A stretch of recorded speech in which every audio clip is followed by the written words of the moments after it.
Hi guys, Jamie here from JB Motion. Today we are going to be making this. We have some video footage. You guys can download it from the description below. We're going to be putting this Tyre into our scene, which you'll find in your Cinema 4D content browser.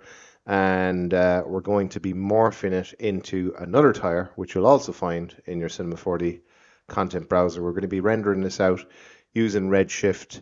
And making it look like it belongs in our scene. So let's get started on this. Here we go. Okay guys, so this is the footage. You'll be able to download this from the description below. Let's click and drag it into After Effects to get the ball rolling. We're going to create a new composition with the footage, and this is a long one. It's 569 frames, so we are going to have to go to composition, add to render queue, and we're going to render this as a PNG sequence, and we want to save this to a place. Now I already have this done because it takes a good while for you guys it's gonna take a bit of time to render out this image sequence. So once you have a output to specified, click on this render button and just wait for that to render out. So once that's done, staying inside of After Effects, we're going to be tracking the camera. So let's go to animation and track camera. So that's going to work in the background. You can see it's initializing if you have this effect controls panel open. If you don't, just go to window and open it from there. I'm going to pause the video while this is tracking the camera. Okay, so that's finished tracking the camera. So now you can see we have a bunch of track points. What we can do is just kind of click and drag to select a bunch of these so that we're going to get a target here. We can right click on the target and we can set ground plane and origin, and we can create a solid and a camera. So now if we hit play, you'll see, we'll just turn off the sound on this. You'll see that we have this little track solid that looks like it's stuck to the ground there. So that's a pretty good track. Cool. So with that done, we have our movie sequence. I just called it movie sequence. You can call it anything you want. We have our image sequence basically rendered out that we're going to be able to use in Cinema 4D for our background. And we also now have our tracked camera and this solid as well. So let's do a file, and you guys do a file save as. I already have mine set up, so click on save and just replace that. Cool, so now we want to export this out to a Cinema 4D file. So go to File and Export, and we're going to export to a Maxon Cinema 4D exporter. So if that's not popping up for you straight away, just give it maybe a minute. It does take a bit of time for this dialog box to open. So that opens up. It just tells you that the exporter found some 2D layers. They will not be exported. That's fine. Click OK. And we are going to put this into a folder here that I've already created. Let's call this change. Oh, okay. We called it change. I meant to call it change a tire, but I hit enter by mistake. No harm. Okay. So with that done, we can just do a file save. And let's close down After Effects. We're going to jump into Cinema 4D. There we go. Come on, Cinema 4D, go back. And let me just resize this window. Okay, so now we can open up our project that we just exported from After Effects. It's called Change.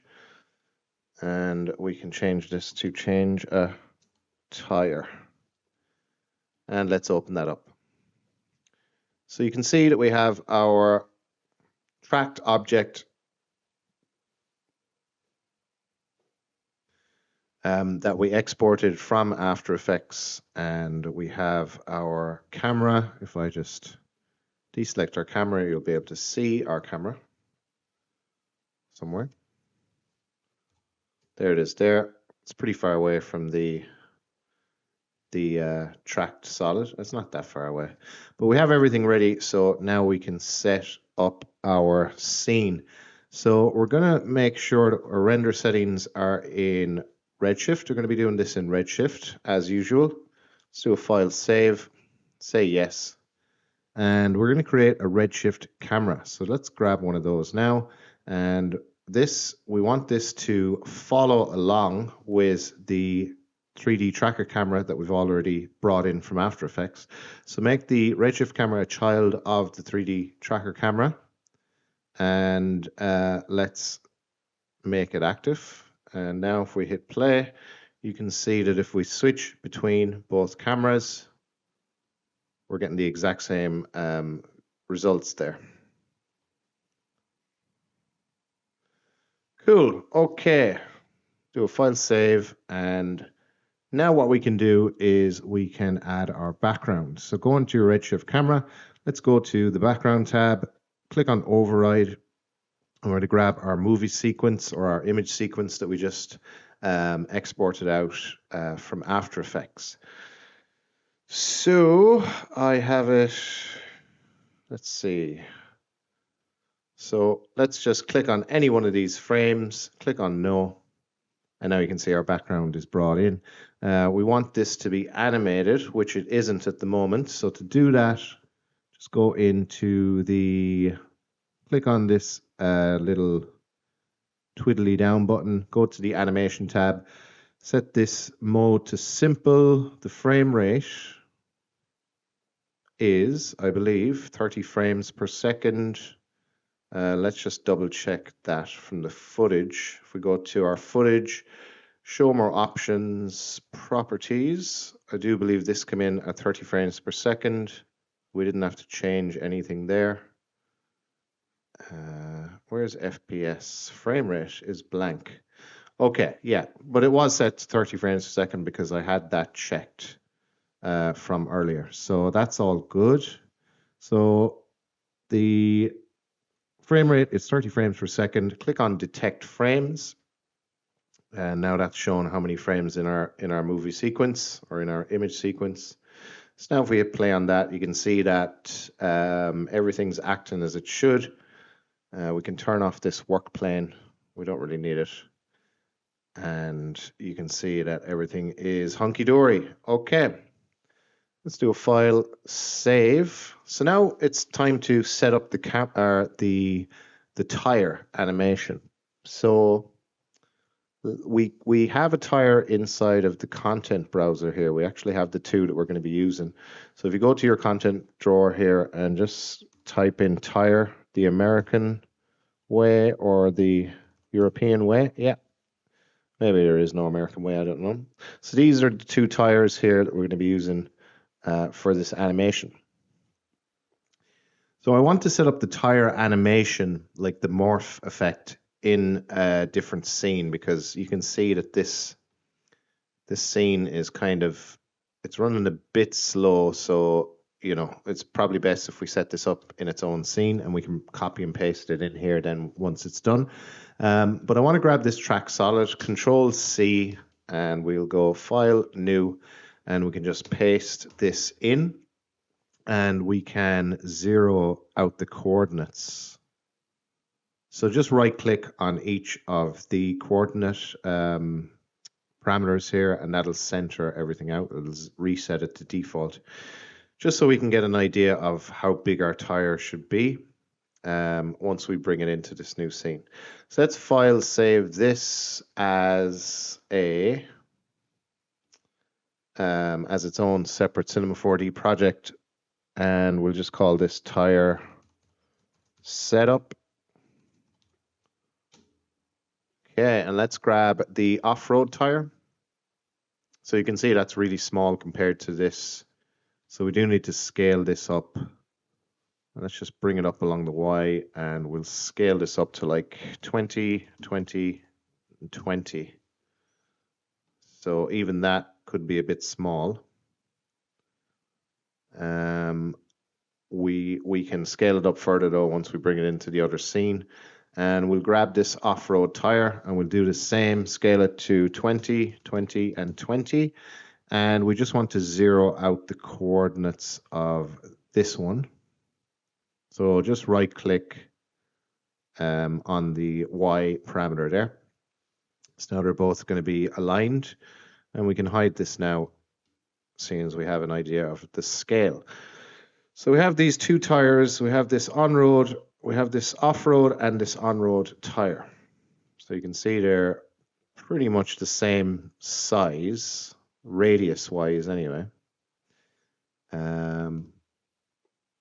So the first thing we want to do, I'm just going to turn off the work plane here. You guys can probably have guessed I don't like the work plane very much. Let's hide this. And we want to kind of, in the video, we kind of have it, we kind of have the tire appear to be, now we'll turn off the on-road tire. We kind of had the off-road tire appear to scale up before it all kind of started to morph. And we're going to be scaling it up using the fracture object to scale this up and kind of explode the segments so it looks really cool. We're going to be using this for the scaling in of the on-road tire also. So let's hold down Alt. With your off-road tire selected, we can grab this, hold down Alt, and it will automatically be made a child of it.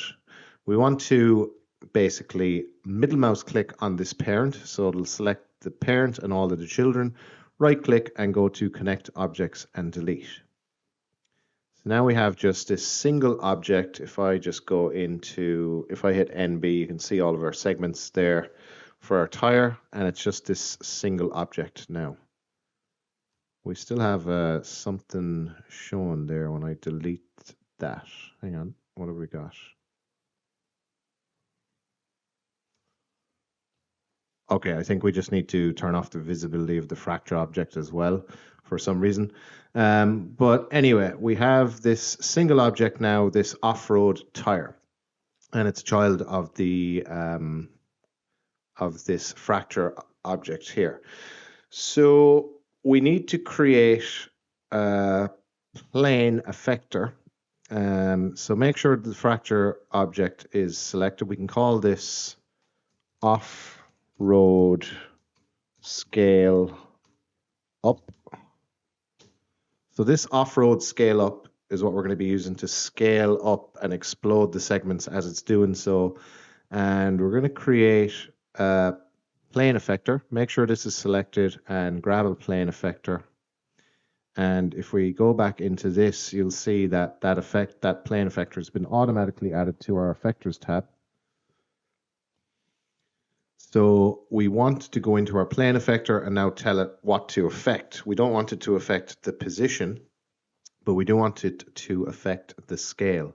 We want it to affect the scale uniformly, and we can set this to like maybe 0.5, so maybe not even that much, like 0.1. That could be even too much as well. 0.05. Let's try that. We'll go for 0.05, and we want to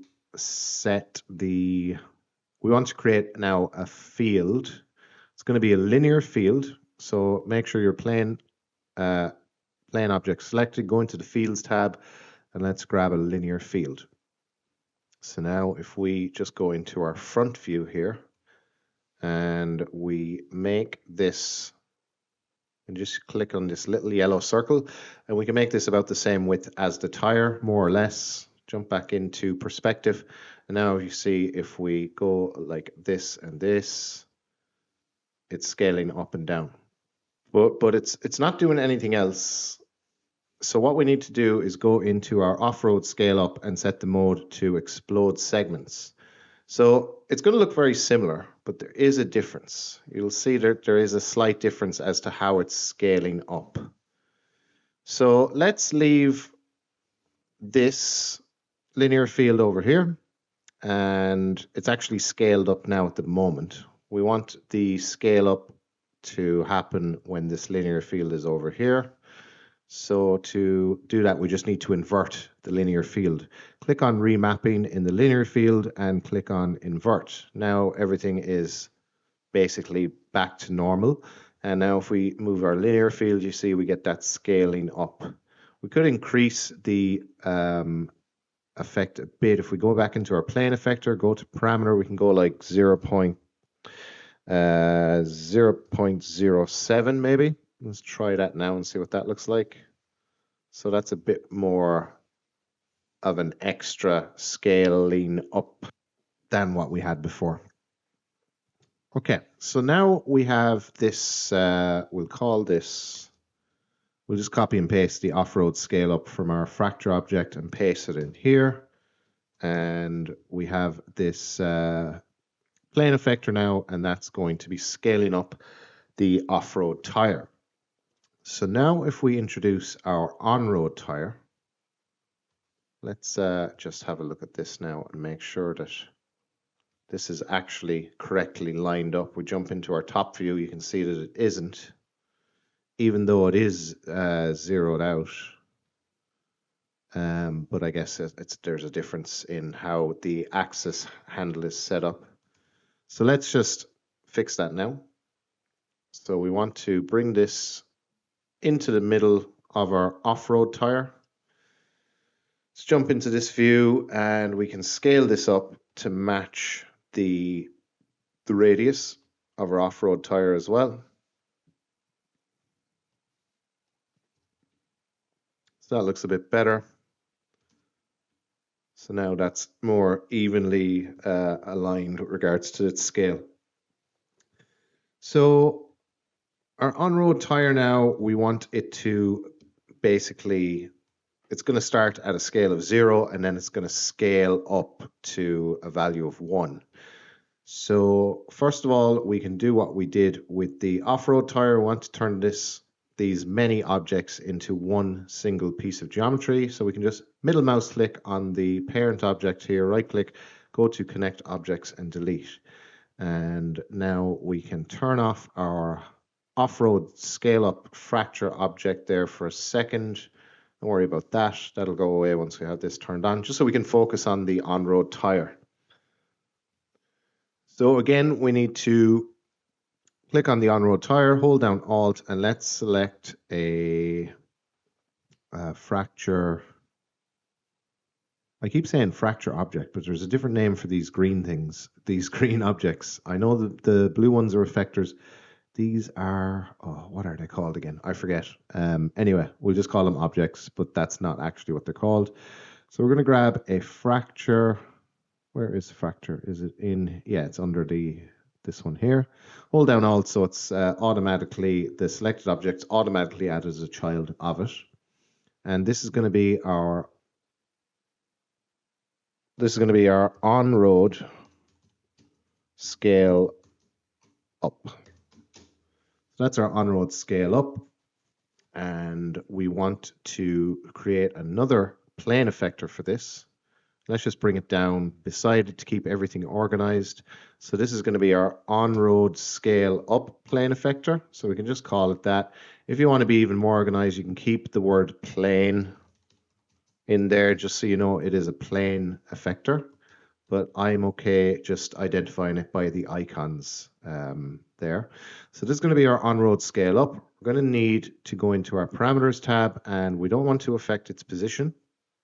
We just want to affect its scale, and we want to affect the scale uniformly, and we're going to increase it from, so we're going to basically go from nothing to something. So we have to set this to -1 first of all. So it's going to disappear. But now if we go to fields in your on-road scale up plane effector, if we go into fields, grab a linear field, you can see now that we can, scale it up essentially. And we have to make sure that we have our on-road scale up fracture object set to explode segments. So that now when we move this, you can see the difference that that's making. Let's jump into our front view so that we can again increase the width of this linear field to match up better with the width of our on-road tire. And let's just move this over so now you can see the effect that it's having. So we want to invert this one also. Because our off-road tire is going to be kind of disappearing from this side, we want the on-road tire to be appearing from this side.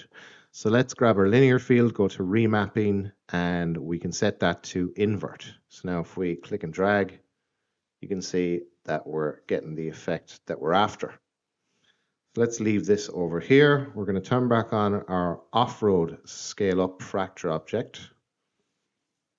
And now we just start animating the fields. So let's do a file save first of all. And we're going to start animating our off-road scale up field to start off. So we're going to go onto, we're going to start frame 0. We're going to click on our linear field, go to coordinates tab. We're going to be animating along the X axis. So let's grab keyframe there. And let's go forward a bit to about frame maybe 20. Now we're going to be rejigging all these, the timing of this. So we're going to go to about here. So that's going to scale up that much. Add a keyframe. And then we're going to want to scale up our on-road tire. Now, I've actually forgotten we need one more plane effector because after we scale up our off-road tire, which is the one we're looking at right now, we also want to scale it down out of existence so that our on-road tire can scale up into existence. So that's something that I forgot to set up. So we're going to select our off-road scale up, and we're going to create another plane effector, and this is going to be our off-road scale down. So we can just copy this and paste it, change the up to down. This is going to be our off-road scale down plane effector. So if we go into parameter here, we're not going to be affecting the position, we're just going to be affecting scale, and this is going to be scaling from basically down to nothing. So set that to -0. Now again, we need to go into the fields tabs, grab a linear field. And if we jump into our front view, again, just make this around the same, click on your linear field, make this the same width as the tire again, and we can jump back into perspective. So we want to scale this down from this direction because that's the direction that our on-road tire is going to be scaling up from, like that. Okay, so now we have that set up. Let's just make sure that this is all the way pulled away from our tire. Do a file save, and let's continue on with this animation. So first of all, this scales up. I'm actually not happy with how much that's scaling up. So we need to go to our off-road scale up and go into the parameter tab and increase that. Let's go to 0.1. So it scales up even more. So that linear field is finished moving around frame, or at exactly frame 20. So then at around frame 20, we can start our off-road scale down animation. We're going to animate the linear field here again. So let's set a keyframe. I'm actually going to jump ahead to frame, or actually no, I'm going to go, I'll go to frame 21. And we'll add the first keyframe for the off-road scale down linear field. Go into the coordinates tab. Again, we're animating along the x-axis. Grab a keyframe. Let's go ahead to maybe frame 20. we'll say 56. Again, we're going to be changing the timing on this once we have it all done.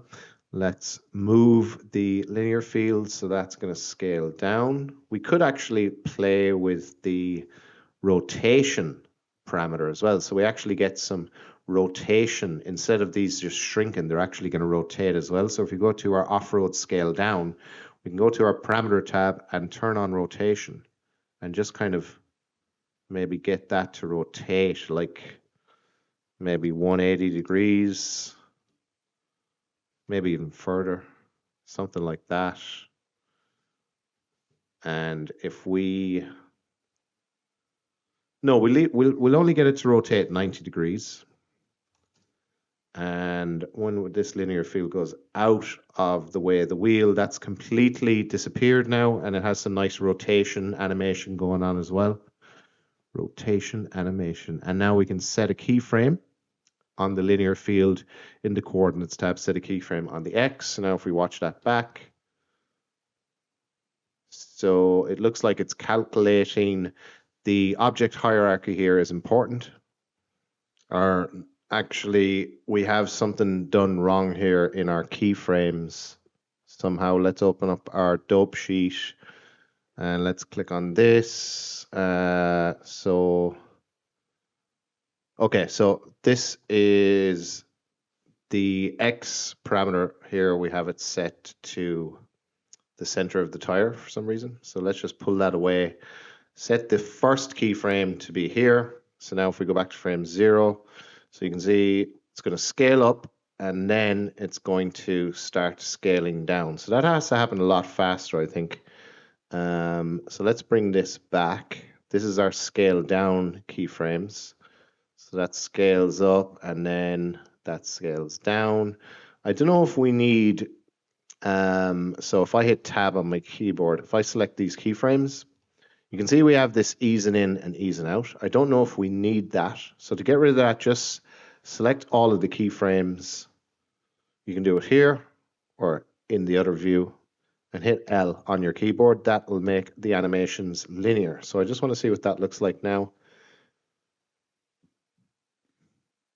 Yeah, I think we don't need that easing in and easing out. So I'm going to do the same with this as well. You can just select the keyframes. If you hit tab, oh, that's already done. Okay, so I did it on all of them. But if it's not done for you, just select your keyframes and hit L on your keyboard. That will remove the easing in and easing out.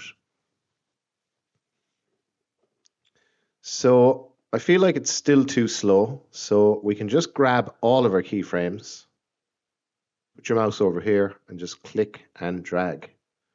So now that should speed everything up. Yeah, and remember, this isn't real time either.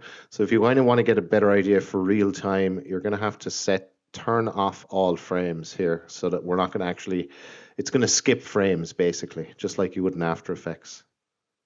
So that feels now a bit too fast. So I'm going to bring this up to like 45. Remember, I'm actually affecting the distance between each of the keyframes relative to each other by selecting them all and clicking and dragging here. Yeah, so that feels a bit better. We can change it again if needs be. So what we can do now is animate in the on-road tire. So we're going to be using the on-road scale up here, the linear field. So at around, we'll say, I suppose at around this point here, we can start animating in the on-road tire. So let's go to our on-road scale up linear field, our on-road scale up linear field, add a keyframe on the X parameter, and let's just go to about maybe here. And let's just click and drag this linear field. So this is animating in. We might want to get some rotation in there as well to kind of match up with the rotation of our off-road tire as it animates out. Let's grab a keyframe first of all. Let's just see what that looks like. Let's do a file save, Control S on your keyboards. Scales up and that scales in. We're going to have to push this back. Actually, let's Make sure that this is set to linear. Select those keyframes, hit L on your keyboard. Now that's going to be nice and linear for us. Let's see. I'm just moving this around. So maybe that could be a little bit better.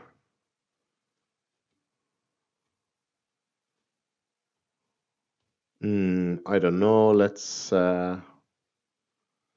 yeah, that could be good for now.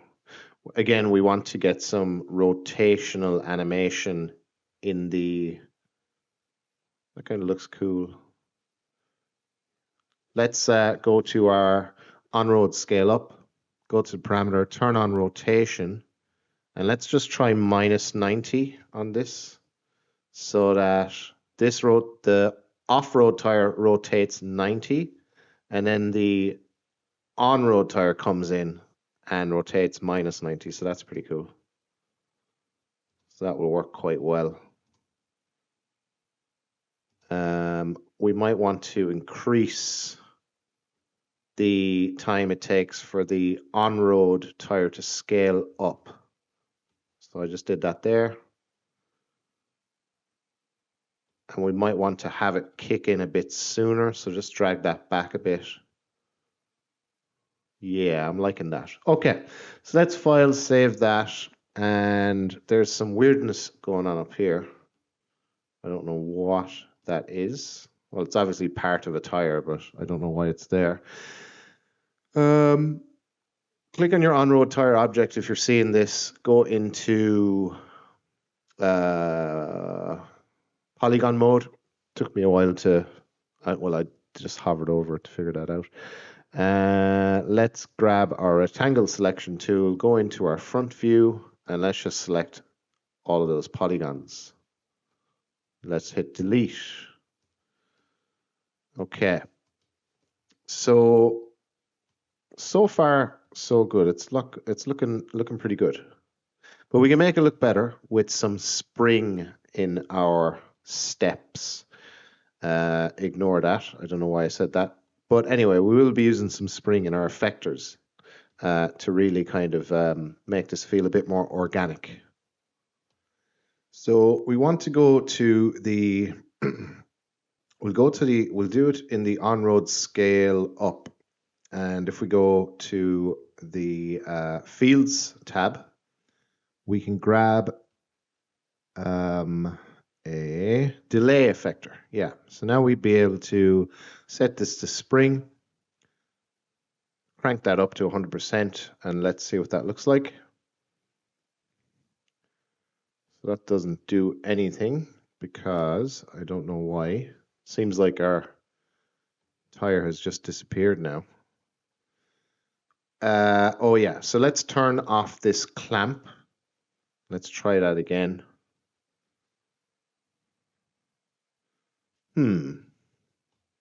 Okay, I think that I forgot to turn this to add.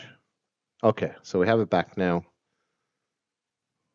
That's still looking weird. Let's try overlay. Still, we're not getting any spring in our step. So it could be that we maybe have too much spring. Yeah, okay, so that's bringing it back in. So let's reduce the effect strength down to like, say, 40%. Let's have a look at that now. Yeah, okay, so that's still a bit too springy. We can bring that down. Pretty cool. I mean, you know, you can reduce that even further if you like. I'm going to keep it for now. And the reason I turned this, I thought it was clamp was turned on. If I turn that back on, you'll see what that does. It kind of like stops it from wiggling in one direction. It kind of clamps it down to a specific ability to be able to move. So that's why I turned that off. I will turn that down a bit more though. Yeah, okay, so that's pretty cool. We can try and do the same for the off-road scale up as well. So let's add a delay. and we can set that to maybe spring and turn off the clamp. Let's see what that looks like. Let's turn it to, let's actually crank up the off-road scale up a bit more. We go for like 0.4. Yeah, that looks a lot better, I think. And let's just play around with the actual delay effector, because we have a smooth, if we turn that up to 100, nothing's actually happening. We'll turn that down. It looks nicer turned down, but if we select smooth, let's see what that looks like turned up to 100. Doesn't look like anything. Turn it down. Still prefer the spring. So again, I'm just playing around with these. I know smooth and spring does different things. You can kind of guess what they are based off of the name, but that still really sometimes doesn't help you with what it's actually going to look like before you just click on the buttons and give it a go. Okay, so we'll do a file save, and we can. Yeah, that's looking pretty nice, I think. It's looking pretty nice. We'll probably want to increase the frame range here as well so we can see more of it. So if we go up to like, well, what's our scene? Our scene frame range set to 569. Let's just copy that and we can do the same here. So now we have a nice long frame range, so we can see that there. Cool. So we want to grab everything. We'll do a file, save. We're going to grab all of this except for the track solid. Make sure you're in object mode. Not that it matters in this case. Hit Alt G on your keyboard, and that's going to be our tire animation. Let's Control C this, and it's going to bring in all these materials as well that are related to our tire. So Control C that into our change a tire c4d scene. And if we jump into our top view, you can see that it's pretty close to the position of our track solid, because we already set this to the origin inside of After Effects. That's why that is. We can bring this up to our track solid, because you know that's the ground. That's the ground plane. And it's pretty small, but at least it is animated. So we can scale this up even further. Let's save this first of all. And let's just start scaling this up. So it looks like, you know, this tire, I suppose, with regards to scale, or even bigger. So let's go for 15, 15, and 15. That's way too big. We'll go 10, 10, 10. Still too big. Looks like a tractor wheel. We'll go 5, 5, 5. That could be about right. So let's bring it up to the ground, so it's, you know, level with the floor. And we can rotate it, and we can put it a bit further over, so it's like around here. It's still a very big. I'm going to scale it down even more. I'm going to go 4, 4, 4. Maybe that's too small. So the happy middle ground, 4.5. Okay. And again, we're just going to have to realign this with the ground plane.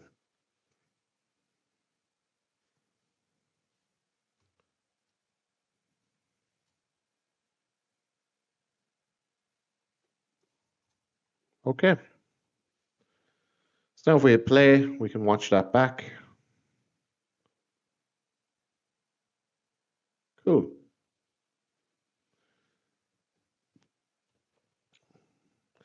So we want to, I suppose we want to position this even better. Let's just zoom out here, because if we scrub along, you can see that our camera is going to be you know, it's not going to be centered all the time, but we want it to be centered most of the time. So we just kind of have to position it so it's going to be center shot most of the time. Something like that. It's pretty centered there, pretty centered at the end, centered in the middle, and centered at the beginning. We can push it back a bit. So that's beginning, middle, and end. Okay, cool. Right, so we don't want the animation to kick in at the very beginning. We want the camera to get closer to the tire. And when the camera kind of gets really close, that's when we want the animation to happen. So it's like round about there, that's when we want the animation to kick in. So we go to our tire animation and we can just select all of the keyframes related to it. It's all these linear fields, and we can just click and drag these so that that's going to kick in right there. So now if we go back, when the camera's here, the animation is going to kick in just about there.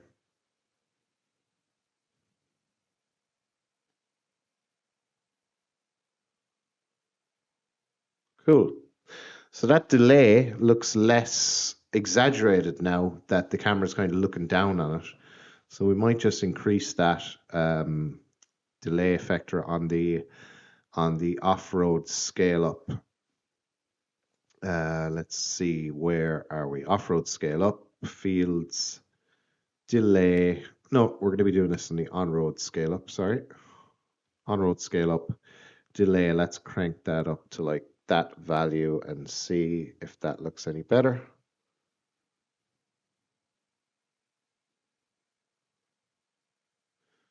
And remember, this is not real time. Yeah, so look at that. That's way better. You could probably go a little bit more. Go like 45. Let's have a look at that.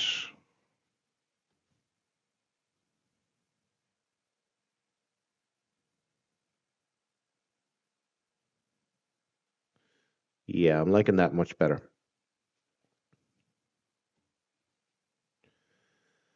So let's go now and create a floor. We'll grab a plain object. We can scale this up. It should be aligned with our track. Oh, it's not. It's not aligned to our track solid. Thought it would be. So let's align that to our track solid. We can make it a child of it. Hit Alt 0 to reset the PSR. Oh no, we can't do that because it's going to mess with the orientation. Let's just drag it up and eyeball it so it's pretty close to our track solid. And now we can scale that up. Let's unchild it from the track solid. We can hide this now. And let's rotate it. Nope, not you. We'll rotate the floor. And we can start positioning this. I'm using spacebar to switch between my currently selected tool and my previously selected tool, by the way. And we're just going to align this to this bit of concrete here. And the reason I'm doing that is, I suppose, because sometimes you notice a little bit of difference in shading between like the real video footage and the, you know, the 3D floor that you're creating. So I find that if you kind of align it to something that has a change in color, it's hardly noticeable. So that's why I'm doing it like that.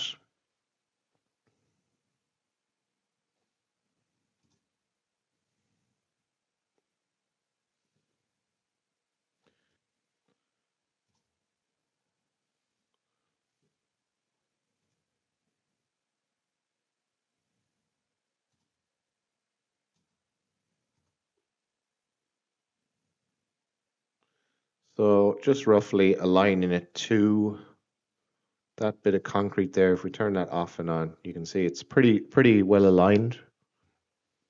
Cool, keep saving, save, always save, save, save, save. Let's call this floor. And we're going to right click on this, go to render tags, Redshift object, matte override.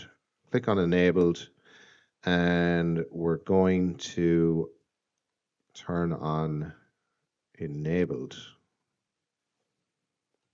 So now if we click on our render view here, sorry, I should have said that I jumped into my Redshift view. I went from standard to the Redshift view that I have set up. So if we hit play on that, you can see that with this render tag or this Redshift object tag, if I turn off the matte, it's visible. Turn that on, it's no longer visible. So now we're going to be able to cast some shadows on the floor. It's going to catch shadows for us and hopefully get some reflections in here as well.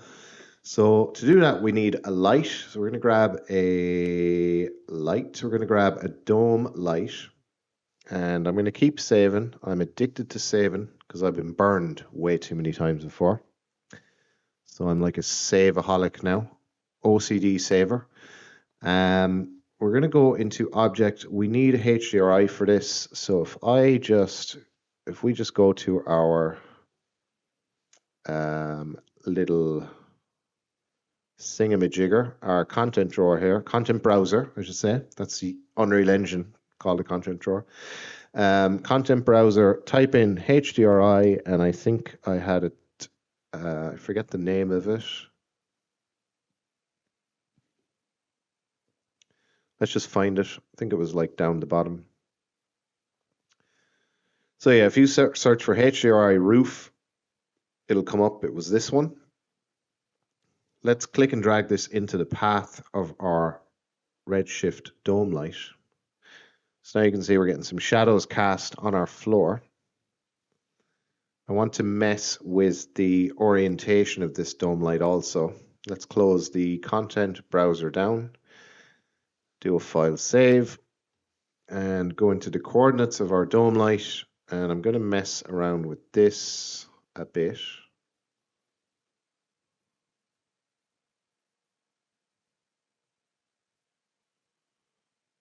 Because you can see from the shadows here, everything's pretty much underneath the thing that's casting the shadow. So I kind of want to match that up here as well. Something like that.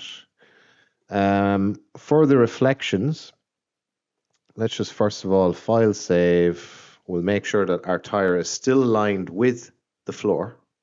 It should be, but there might be a little discrepancy. Yeah, you can see it's slightly above the floor. Again, that won't make much of a difference, but we'll just pull it down a little bit closer to the floor. Doesn't have to be right on top of it either.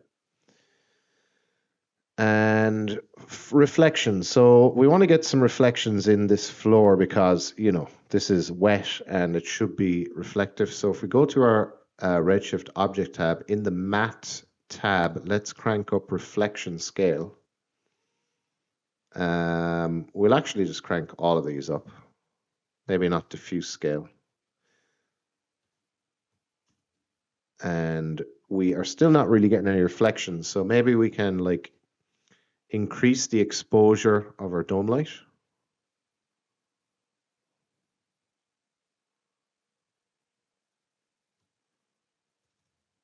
Still not getting any reflections really.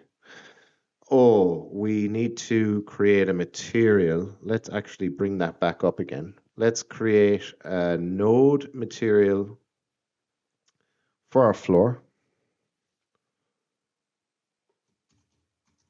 And let's apply that to our floor. Okay, so now we can see we're getting some reflection in our floor. If we go into our floor, turn down roughness all the way, we're getting even more reflection now. So that's pretty good. But like obviously our scene looks crazy. So let's go back to our dome light and like bring down the intensity to like something really small, 0.9, 0.2. Let's bring down the saturation.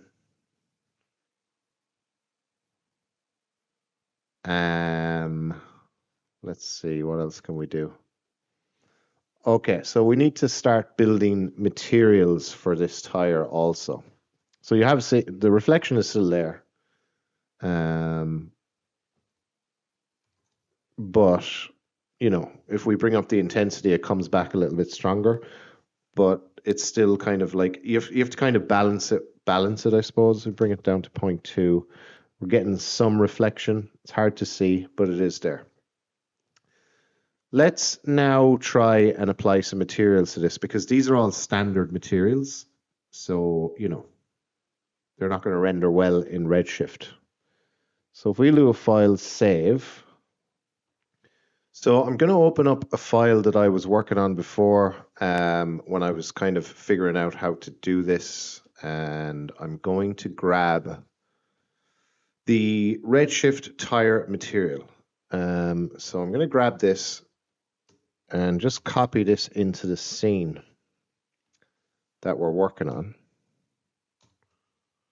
So I have it here. And I'm not going to be showing you how I set this up, because I fumble a lot when it comes to materials and stuff and set them up, and it just takes me ages to figure stuff out. It isn't my strongest point, but basically I have the settings here. You can see if I just actually open this up. So the Redshift standard material, I have the color set to very, very, very dark, pretty much as black as you can get, to compensate for like the craziness we're getting here when we're like increasing the dome light exposure really high, just so we can get some reflection. I've set that to as black can be. And then I have, what else have I done? For the diffuse roughness, I'm using a max on noise. And basically it's set to noise, and the overall scale is set to 2. So that's going to give us little black dots, we'll say, kind of a thing, to kind of roughen it up a bit to make it look less smooth.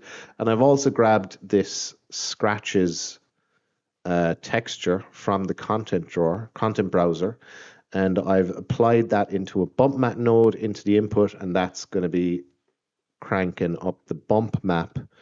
And for the settings of the bump map, first of all, for the settings of this, I have the scale set to 0.5. And for the settings of the bump map, I have it set to a height scale of 0.5. So that's going to take us less time than actually me trying to fumble around and create this material from scratch with you guys. But if we just grab this now, let's hit play on this so we can see what we're doing. We'll do a file save. So let's apply this to this is our on-road tire. So you can see that this is the rim. You can see it's shiny, and all the rest are the tire. So if we select all of the tire material tags, leaving out the rim metal material tag, and now we can click and drag this Redshift tire down into the material field here. And you can see now that we're instantly, removing that whole albino look from the tire, I should say. And if we go back into our dome light now, we can maybe bring up the exposure even more. No, bring it down. And bring this intensity down to like 0.1, so that's looking a lot better. We are losing our reflection though, so let's go into the floor material, and we can crank up the coat, maybe crank up the IOR a bit, and we can play around with the dome light rotation.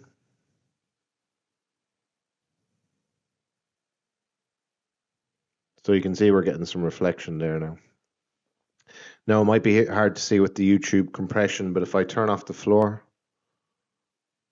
you can see, if you keep your eye here, you can see that that reflection is definitely there.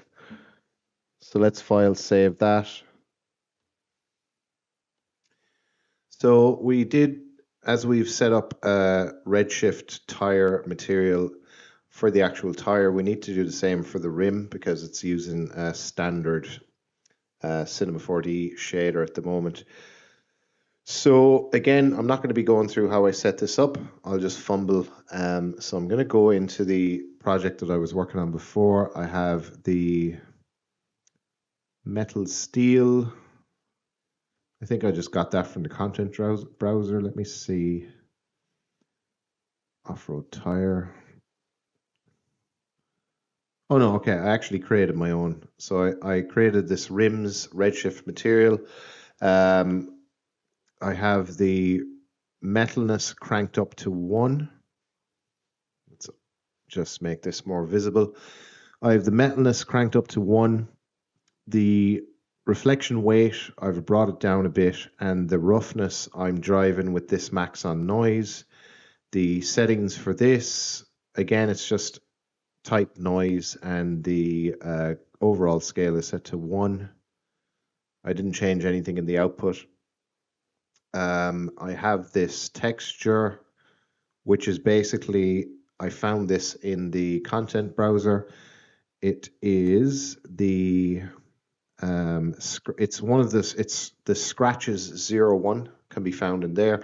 Brought that in, applied it to this bump map node, and then that's driving the bump map. The settings for the texture, I have the scale set to 20 and 1, and then the bump map settings, I have the height scale set to 0.07.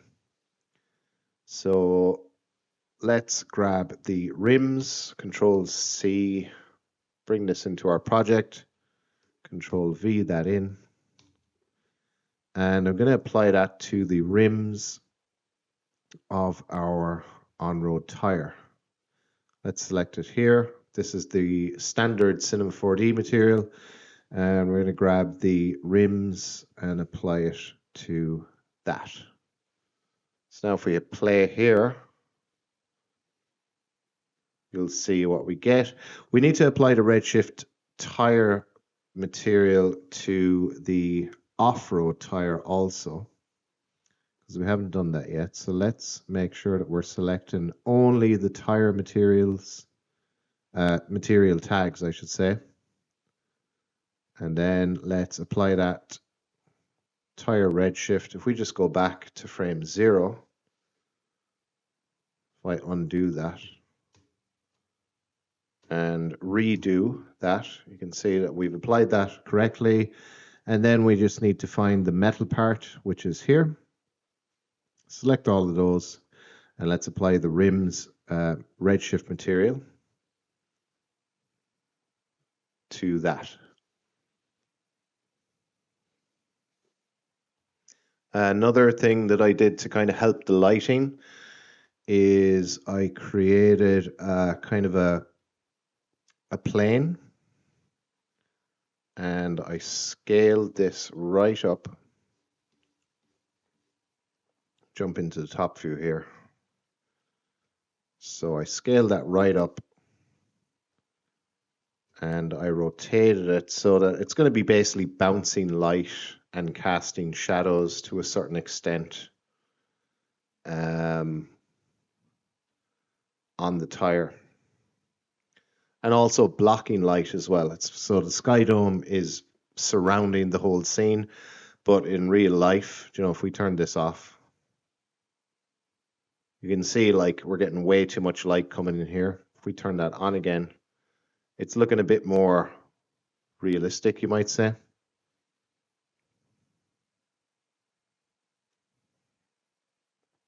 Turn that back on.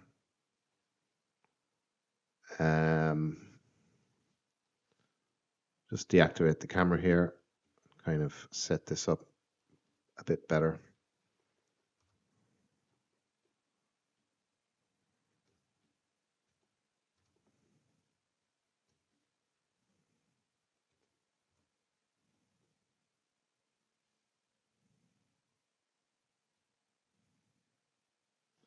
We can't see anything now, so we need to right click on this.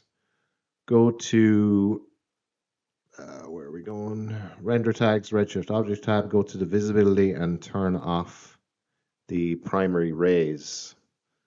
Now if we turn this off and on,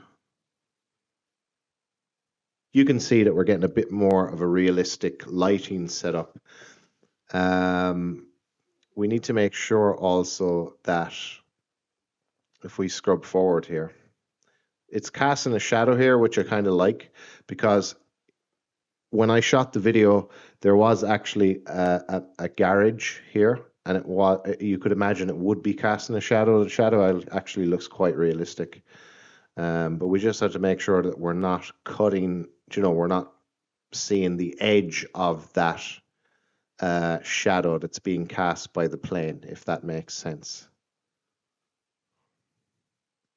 So that looks pretty good. And I did the same as well for the back of the tire, because again, the dome light is a sphere, it's wrapped around the whole scene and it's casting light, but this would be blocking light.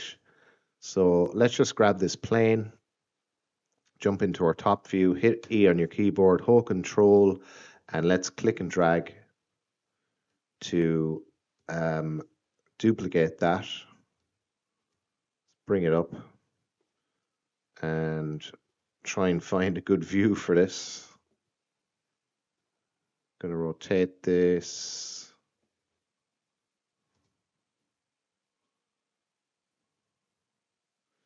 So now if we turn this off and on.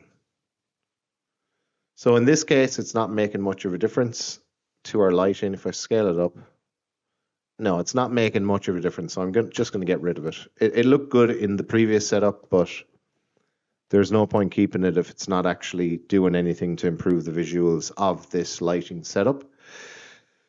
So this is annoying, so we need to hide this from the viewport, but it will still be visible in the render view. If we turn it off here, I think it gets taken away from both views. Let's check that. Yeah, so we just want that on in the render view, but we want it off in the viewport. Okay, so let's file save, and I suppose we can have a look at this. We haven't watched it in a while. So overall, it's looking quite good with regards to making it look realistic like it's in the scene. We're going to be able to edit this further in After Effects, maybe add a little bit of blur to make it less, smooth. Everything's a bit grainy and blurred in our actual footage. So we can do all that in After Effects. I'm not going to be rendering this with motion blur, because I do have a plugin called Real Smart Motion Blur, which I'm going to be using to add motion blur in post, but you guys can certainly turn that on if you want to, but be aware that, now I found this a lot, when you use the 3D tracker camera from After Effects, it often has these weird jumps. Like if I select all these frames and if I zoom in, see these weird jumps? Like it goes from here to here, and that really just messes up your whole render. So I would not turn it on unless you track the camera using the Cinema 4D native tracker. So that's why I do it in post. Before I had that After Effects plugin, I always had to track the camera inside of Cinema 4D, because After Effects always gives some weirdness whenever the camera has been tracked. I'm not entirely happy with the speed of the animation, so I think I want to speed it up a bit. Like if we go back to this and if we turn off all frames so we can get a real-time, turn off this as well, we can get a real-time feel for this, the speed of the animation. If we hit play, feels a bit slow. So I want to select these and maybe speed that up a bit. That feels a bit better to me. and we're going to go with that. And that is pretty much it, guys. So we're going to set this up for render now. Let's see, we got some nice reflection there. Everything is good. We can do a file save, and we can set this up for render. Okay, so let's do that now. So we want to go to our render settings. We're going to go to output. This is 1080 by 1920. That's already set up. We're rendering all frames. We're going to save this out as a PNG sequence. Alpha channel has to be turned on so that we can overlay this on top of our video inside of After Effects. We don't need a multipass image. It would be nice, but we're not getting into all that now. Let's pick a destination for this, which is going to be here. So we're going to go and create a new folder, sequence, and we'll call this change Tyre. Alpha channel is turned on. In our Redshift settings, that's set to medium. I mean, we could address the threshold, but we're not doing that today. We could reduce render times, but that's a different tutorial. Motion blur, again, as I've already said, I'm leaving this turned off because, you know, I've told you about the problems that exist in After Effects and camera tracking and motion blur and stuff like that. I'm going to be doing that in post. And that's pretty much it for the render settings. So now we don't want to see the background here, like the video footage in the background when we render, because we're going to have that in After Effects when we're applying the sequence in post. So we're going to go to our Redshift camera, go to the background, turn this off. We don't want to see our dome-like background either, so we're going to turn that off. And we're missing our shadows. So if we go to alpha here, let's leave it on alpha. Let's go to our floor. Where's our floor? That's our floor. Go to the Redshift object tag here and go to matte. We want to turn on effects alpha so that we're going to be getting our shadows there. So you can see if that's left on, no shadows, turn that on, we get our shadows. We're also getting this reflection, but that's going to blend in with our footage once we apply it. And that is pretty much it for the render settings. So we can stop rendering here, file save. Actually, we'll just go back to RGB mode, back to alpha. Why am I saving again? I'm just like hooked on saving. It's like I don't even need to save, but I feel the need to save. So that's it. Okay, so we can render this out to picture viewer. And let's see what we're getting. Okay, so that's finished rendering. So we can go back to our After Effects project. Let's double click in the panel here, the project panel, and find the sequence. I have it here. Make sure PNG sequence is selected. Let's double click and drag it down. So we have to remember that we only started rendering from frame 25. So we didn't render frame 0, so that's not going to work out. We have to go to frame 25, which is there, and hit the, let's just drag that out.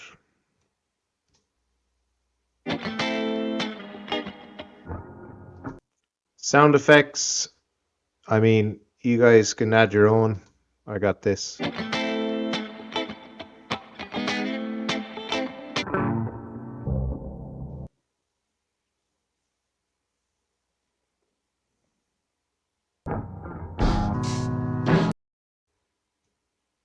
I do want to add lumetri.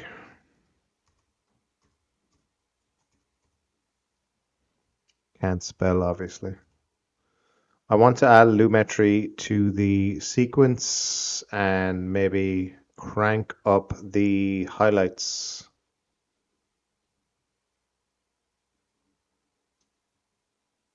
Contrast. Highlights and the whites.